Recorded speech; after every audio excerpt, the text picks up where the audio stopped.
Guys, what can I say?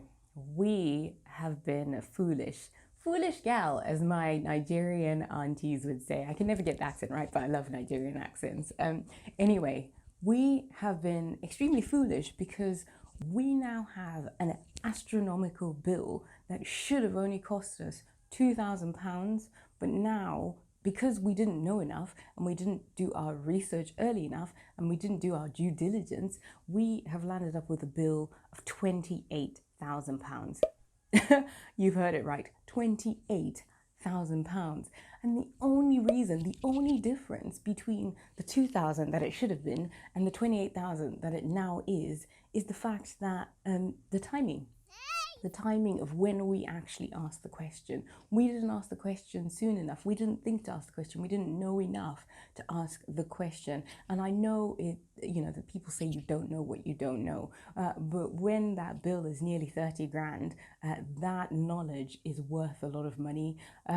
So in this video, I'm just going to talk about some of the things that you should consider before buying a flat or an apartment on leasehold, because I don't want anyone to ever end up in the situation that I'm currently in. Fair enough, I know some of you might think that's fairly common knowledge, but I think I'm proof that even when you think everybody should know this, not everyone knows absolutely everything. No one has a monopoly on knowledge. So the more we share, hopefully the more we learn and the more we save each other money. So I will go into the first point, which is actually the flat, right?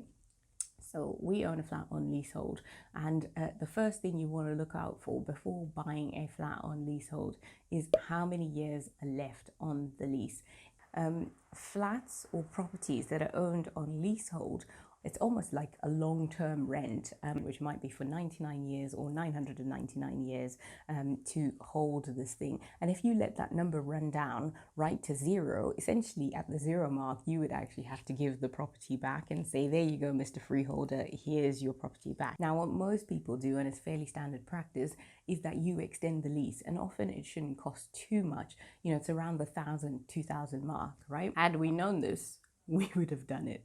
But we didn't know any better. Ignorance is not bliss. Ignorance is actually pain and regret when you don't know any better. And that 80-year mark is a super significant number, because when it falls below 80 years, the amount that you have to pay goes from what might be 2,000 to the tens of thousands of pounds. And for every year that it goes down, that money goes up in terms of how much you have to pay for the lease. So ours is around the 74-year mark, and we're going to have to pay the money. There's literally nothing we can do about it. For us, fortunately, we actually have enough equity in the property that we've built up over time to be able to remortgage that money out and pay the bill and just be like, there you go, Mr. Building Owner. Here is, 28 grand of my money for absolutely nothing other than my own foolishness. As you can tell, I'm really happy about paying this money. Not. Before you're buying a property, just make sure you check how many years are left on the lease. And if it's not a massive amount left on the lease, it's not a deal breaker, even if it's gone under the 80-year mark. All you need to do is jump online, do a little calculation. There's really handy calculators. You can see how many years are left on the lease and find out how much it would be to actually extend it. And if it's not on the advert, if you're looking on Rightmove or Zoopla, normally they should say it from the get-go. And if it's not there from the get-go, that is an immediate red flag for me. If you are not seeing the number of years left on the lease, I would be immediately suspicious.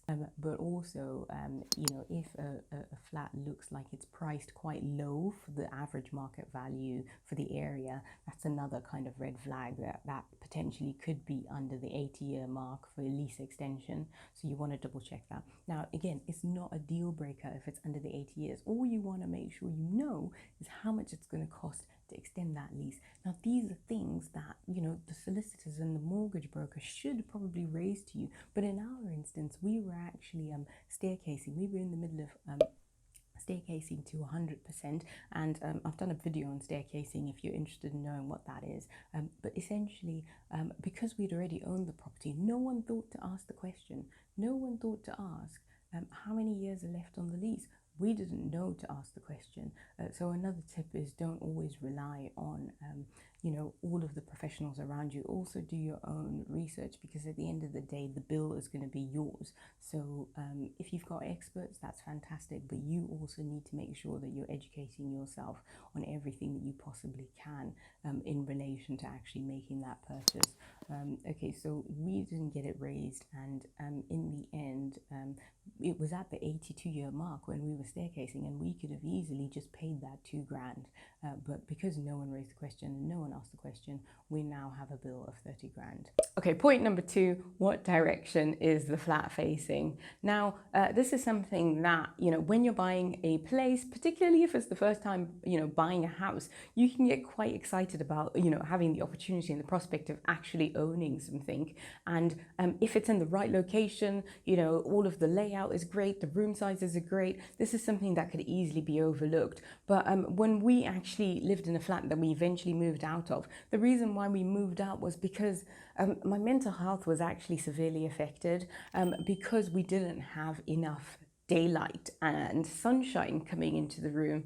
It was a flat on the second floor, and we had a balcony, but it was a Juliet balcony. And if you don't know what that is, it's one of those balconies that, the doors kind of open in, but you can't actually walk out onto it. There's just kind of a rail across to kind of stop you falling out. But to get any sunshine, I essentially had to kind of like lean out of, the balcony at quite a precarious position to maybe get a bit of sunshine for 2 minutes, and then, the shadow of the building would come, and that would be the end of that. And our closest park was, a 15-minute walk away. So anytime I needed any real kind of sunshine or daylight, in the summer, it took a lot of effort to kind of go out. And we had a teeny little communal garden, but it was in the most awkward, you had to go through like an awkward corridor, and there wasn't really much sunshine in that location as well.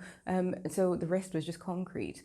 And this had a huge impact on my ability to enjoy the place, because as much as everything else fit, not having access to daylight made a huge impact on my mental health, and we eventually had to move because of it. So I would say just double check the orientation, make sure the windows, and if you're fortunate enough to have a balcony, the balcony is actually facing in the right direction. If you're in the northern hemisphere, southwest facing is normally a pretty good bet, so if you can get that sorted, that's probably really worth it, and it pays back in dividends in terms of how you actually enjoy it. It shouldn't always be about just the joy of the purchase at the beginning, but also your enjoyment of the flat throughout the life of the property. Okay, the next thing to consider is the level of the flat that you're actually looking to buy.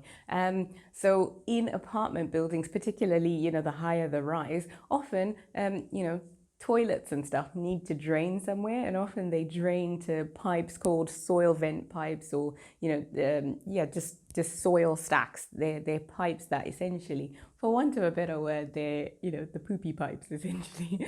And more often than not, they like to stack services so that the pipes kind of run in a straight line, and it just makes it easier for planning and all of that sort of stuff. So normally they then need to come out at some location, and often what happens is the flats on the ground floor or the first, maybe even the second, tend to be the ones where they need to kind of turn and all kind of meet at a location to finally go below ground. And at the turns, the location of the turn is where they normally need to put access if anything kind of goes wrong with the pipe. So that, could be on the first floor and second floor pipes and levels. And normally those levels need to make sure that you can allow access for people to come and maintain those pipes if something goes wrong. So obviously that's, human waste going through that. So ideally you don't want to be in the situation. If you are, it's not a major issue, because more often than not they don't need to service those really often, and if you're lucky they've put all of those in kind of communal areas, but sometimes they do end up being in flats, and ideally you'd rather avoid those locations. So yeah, avoid the poopy pipe turn locations if you can, and those tend to be on lower levels. The higher up you go, the more likely you are to be able to avoid that. And if it doesn't make a difference here nor there, I would say higher is probably better. Just really quickly, if you are enjoying this and finding it useful, please click the like button as it really helps me out. I put a lot of time, probably much too much time in doing these. I do the editing and filming and everything myself, and it just helps me out. And if you're not enjoying it, click the dislike so I know that I need to up my game and do a little bit better. Okay, now this one applies to people particularly in the UK. A really sad event happened in 2017, a tragic fire in West London, the Grenfell Tower fire, and as a result of this, it caused quite a major kind of ripple effect in the building industry, particularly to do with high-rise accommodation and high-rise flats. And this had a major effect also on mortgage lenders. So part of what people say is that potentially some of the cladding, so the stuff that's used to kind of create the facade of the building, might have actually accelerated the fire. And unfortunately, I think 72 people actually lost their lives in this event, so quite serious. And what it has meant is that now for people trying to get mortgages to buy flats, more often than not, you need a form called the EWS1 form. And essentially what this form says is that someone has actually gone to the building, opened it up a little bit and actually seen what materials are within the wall build-up and whether those are good enough to pass all current fire regulations and fire standards, i.e. they are not or will not contribute to accelerating a fire should there be a fire in the future. So the challenge with this is that a lot of buildings need this, and to be able to sell your flat you need this form, and to be able to buy the flat you need to make sure that the people selling it have this form, and there are very few people in the country right now that are actually able to do this in comparison to the number of buildings that need it done. So it's in very high demand and not every building is able to get it. So if you're also seeing a flat that's slightly priced at a lot lower price, one of the things you want to double check for is that they've actually got that form and that the cladding is okay. Now, if you are someone who is potentially stuck in this situation, I'm planning on doing a video on options you might consider to be able to sell your flat, or for anyone who is stuck in a flat, not necessarily because of that, but because of other reasons. So I'll put a link in the future once I've done it. For the most part, your mortgage lender should tell you pretty much from the get-go, but it's worth just asking the owners when you're trying to buy the place, because you don't want to get emotionally attached to a flat or a place or think that you've gotten a really great price only to be let down later down the line and realize that the reason why is because of this particular requirement that you didn't realize, and then it stalls your search and then you've got to start again. So bear that one in mind. Okay, so the next point is, are you paying too much? This point particularly relates to new build flats. Now, often governments provide schemes that help people purchase particularly flats, and I don't know why they call them entry level, because for the most part quite a lot of them are really expensive, but I think the reason is because a lot of these come with government help to purchase schemes. Now it might be called something different depending on what country you're in. In the UK we've got help to buy or shared ownership, and often with these schemes it means that the amount of money you yourself are having to put down isn't as much as if you didn't have the scheme that was helping you out, and it essentially gives you a foot on the ladder. But what we've got to be quite careful about with these schemes is, because the developers and the contractors and the people kind of selling these places know that you are likely to be getting help to purchase it, they sometimes price them a little bit more, because I think human psychology and how we think as well, I'm only putting in this much, I can afford a little bit more house because I'm going to get a bit, because I think with help to buy they give you an extra 20% that helps to go towards your deposit, and then on top of that your mortgage as well. And so most people only look at the amount that they need to put in, but I just want to encourage you to look at the overall picture, because whether you're getting help with the deposit or you are only buying on shared ownership, so you're only having to pay for a percentage of the deposit because you're not buying the whole house, eventually the full value is money that you will have to pay. If you're getting help, you're going to have to pay that money back. So what the entire property is priced at really really matters, because you don't want to end up paying more for property than you need to, because you might find further down the line that you could end up in negative equity as that property price comes back down to what the normal market value for it should be. A great way to double check this is look at older stock of properties very similar to the new one that you're looking to buy. If you find that the new property that you're looking to purchase, the new build, is a significantly higher price than the much older types of flats, that would raise alarm bells for me, because the older types of flats, the older types of buildings should have at least still settled to an average market price for that type of apartment or that type of flat. So you want to make sure that you're at least close to range, because that is likely the future of your flat. It's also going to settle and become older at some point and settle into a market rate, and you don't want that to be such a drop that you land up in negative equity. You want it to be very close enough. Obviously it will be costing a little bit more because it's brand new, but it shouldn't be so significantly more. It's a really important thing to bear in mind. Pay the right price no matter how little a deposit you are putting in. The overall price really matters. And in line with just the whole idea of pricing is something that I've touched on my video about staircasing is service charges. Service charges go up. And they're a good thing to have, because as long as they include a sinking fund, it's a fantastic thing, and you should make sure that whatever flat you're buying actually does have a sinking fund, because if there are any major repairs, you want to make sure that everybody's been contributing money so that you're not landed up with a great big ginormous bill if any major repairs need to be done. Most of it will come from the sinking fund, and then maybe a little top up from everyone who owns a flat. So just check the history of the service charge. Ask from the person that you're purchasing from what the service charge was in previous years, and see if it's continually going up every year, and if that rate that it's going up by is reasonable, because you don't want to end up in a position further down the line where the charges have gone up so significantly that it's kind of not financially viable for you anymore. One thing I always say is if you end up not being able to move, because some people might say, well, I can manage it for the next 2 years and I plan to move out after 2 or 3 years. Circumstances change. We can't always predict what life is going to bring around the corner. I strongly believe that a house should bring you joy at the purchase, because that's always quite exciting, but also through the life of the house, right? So just double check that the service charges aren't going to be something that goes up astronomically in the future. Okay, and last point is the number of bedrooms.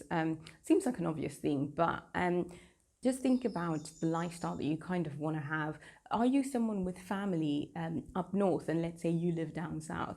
When they come and visit, do you want them to have a room that they can stay at? Or would you be happy with the fact that they would always have to stay far away from you? Now, if you are looking to buy a 1-bed and a 2-bed is only about 10 grand more, and you know that you're someone who wants friends and family to be able to come and stay with you, what I want to say is I think it might be worth actually considering holding off, 6 months, a year and a half down the line, to be able to save that additional 10 grand, because then you can buy a house that not only gives you joy on the purchase, but also gives you joy through the life of when you live in the property, because it's serving your needs, not just yourself, right? But your greater community, or whatever, your family. And in line with that same point, I would also say, if you're purchasing a property that's a little bit quirky, I've seen some, flat conversions, or, loft conversions, or buildings that have been split into like flats, and some quite awkward spaces, and basement conversions, and some really dodgy ceiling heights and stuff. If you're purchasing something like that, you think, oh, well, I could live with that, that's great. Think about exit strategy. It's my favorite thing. Think about the end. Right now, that might meet your needs, but let's just say in a year or two, you want rid, like you do not want to be there anymore. How easy will it be to sell? How long was it on the market before you came along and decided to buy it? If it was on for a long time, that might be an indication that it's not the easiest property to sell, and it might also be an indication that it might not necessarily be the best one to sell, if you might end up needing to sell it quickly in the future. So those are kind of my points for today. Hopefully you found something in there that's useful. Hopefully you never end up in a financial situation that I'm in with that additional bill, but you live and you learn.